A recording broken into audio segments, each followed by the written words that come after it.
কিছু। হ্যাঁ, কে কে এসছে? আমি এসছি, দাদা এসছে, ভাই হ্যাঁ, এসছে, দাদা বলতে নন্দিত হারি, আমার ভাই এসছে ভাই কি নাম? অফিস থেকে। আপনাদেরকে কি বলেছিল? বা ফোন করে ডাকা হয়েছে যে একটু আসার জন্য, কপারেট করার জন্য এসছে, আপনাদেরকে কি ফোন করে বলা হলো? যে একটু থানায় আসে জন্য।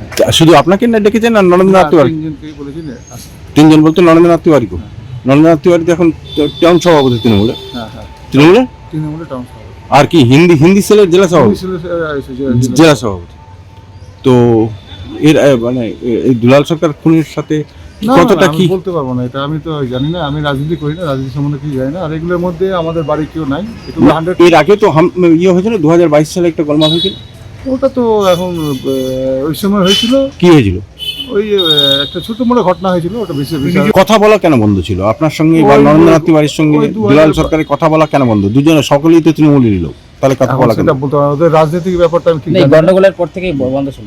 সে 22 সালের গন্ডগোলের পরে 22 সালের গন্ডগোলের পর থেকে তো বন্ধ ছিল। তার আগেও বন্ধ ছিল, ওদের আবার মিলও হতো, ঝগড়া হতো, যখন ওদের নিজেদের মধ্যে ব্যাপার, ওগুলো বলতে পারবো না। ওটা কি ব্যবসায়িক লেনদেন? কোনো না না, কোনো ব্যবসা ট্যাবসা করা ব্যবসায়িক লেনদেন ছিল আপনাদের সাথে? কার আমার সাথে? না না না, আমি তো ট্রান্সপোর্টিং, আমার ব্যবসার সাথে কারো ব্যবসার সম্পর্ক নেই। নরেন্দ্রনাথ তিওয়ারির সঙ্গে কোনো ব্যবসায়িক কোনো লেনদেন? না না, নরেন্দ্রনাথের সাথে কোনো ব্যবসা নেই। নিহত দুলাল সরকারের স্ত্রী একেবারে স্পষ্ট অভিযোগ করছেন, একজন নয় অনেকজন এর পেছনে যুক্ত আছেন।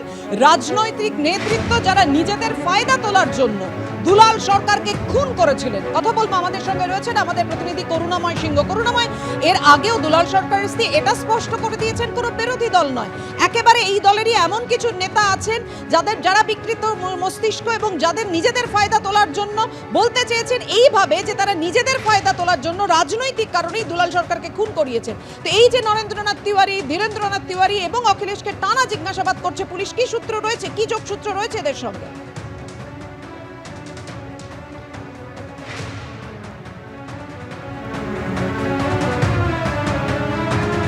আমাদের সঙ্গে আমাদের প্রতিনিধির যোগাযোগ বিচ্ছিন্ন হয়ে গেছে। আপনাদের জানিয়ে রাখি, এবার দুলাল সরকার খুনে পুলিশের স্ক্যানারে তৃণমূল নেতা নরেন্দ্রনাথ তিওয়ারি, তার ভাইকেও ডাকা হয়েছে, অর্থাৎ ধীরেন্দ্রনাথ তিওয়ারি। যদিও ধীরেন্দ্রনাথ তিওয়ারি বলছেন আমাদেরকেও দুলাল সরকারের খুনের সঙ্গে যুক্ত নয়, জড়িত নয়। কিন্তু কি কারণে, তাহলে কি অভিযোগের প্রেক্ষিতে পুলিশ নরেন্দ্রনাথ তিওয়ারি, ধীরেন্দ্রনাথ তিওয়ারি এবং অখিলেশকে ডেকে পাঠালো? একেবারে ম্যারাথন জিজ্ঞাসাবাদ চলছে।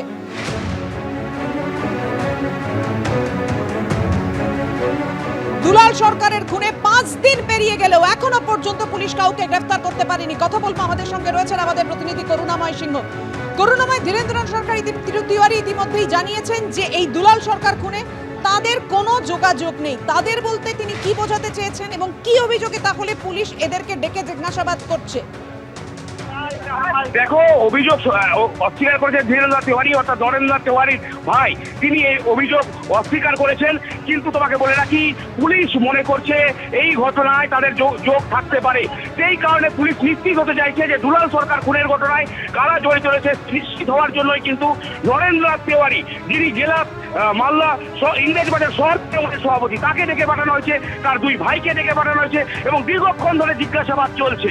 পাপিয়া, করুণাময়, তুমি আমাদের সঙ্গে থাকো। যে খবরে আমরা রয়েছি যে গোষ্ঠীদ্বন্দ্বের কারণেই কি মালদার তৃণমূল জেলা সহসভাপতি খুন হয়ে গেলেন দুলাল সরকার। তার স্ত্রী এই খুনের ঘটনার পর বিস্ফোরক অভিযোগ করেছিলেন। তিনি বলেছিলেন স্পষ্টতই যে তিনি মনে করেন না যে এর সঙ্গে বিরোধী কোনো যোগ আছে, বরং দলেরই কেউ এই ঘটনার সঙ্গে যুক্ত বলে তিনি অভিযোগ করেছিলেন। একবারে গোষ্ঠীদ্বন্দ্বের ইঙ্গিত করেছিলেন। তিনি বলেছিলেন যে এই খুনের পিছনে অনেক বড় মাথা কাজ করছে। তাহলে এই বড় মাথা কারা, পুলিশ তদন্ত করছে। ইতিমধ্যে 5 জনকে পুলিশ গ্রেপ্তার করেছে, কিন্তু এবার নরেন্দ্রনাথ তিওয়ারি এবং তার দুই ভাই ধীরেন্দ্রনাথ তিওয়ারি এবং অখিলেশ তিওয়ারিকে ডেকে জিজ্ঞাসাবাদ করা হচ্ছে। বেলা 12:30 থেকে ম্যারাথন জিজ্ঞাসাবাদ চলছে, প্রায় 5 ঘন্টা হতে চলল এই জিজ্ঞাসাবাদ। যদিও নরেন্দ্রনাথ তিওয়ারি এবং ধীরেন্দ্রনাথ তিওয়ারির তরফ থেকে স্পষ্টতই বলে দেওয়া হয়েছে যে তাদের সঙ্গে এই ঘটনার কোনো যোগসূত্র নেই। অন্যদিকে নরেন্দ্রনাথ তিওয়ারির তরফ থেকে বলা হচ্ছে যে 2022 সালে পুরো ভোটে তারাই আক্রান্ত হয়েছিলেন, তার দুলাল গোষ্ঠীর দিকেই অভিযোগের আঙুল উঠেছিল। আর সেই নরেন্দ্রনাথ তিওয়ারি এবং তার দুই ভাইকে ডেকে পুলিশ জিজ্ঞাসাবাদ করছে। তাহলে কি দুলাল সরকার খুনের সঙ্গে এদের কোনো যোগসূত্র রয়েছে? পুলিশের কাছে নির্দিষ্ট কোনো তথ্যসূত্র রয়েছে? তার ভিত্তিতে ডেকে জিজ্ঞাসাবাদ করা হচ্ছে, কারণ তার স্ত্রী বিস্ফোরক অভিযোগ করে বলেছিলেন যে তার স্বামীর খুনের পেছনে দলের কেউ যুক্ত রয়েছে বলে তিনি আশঙ্কা প্রকাশ করছেন।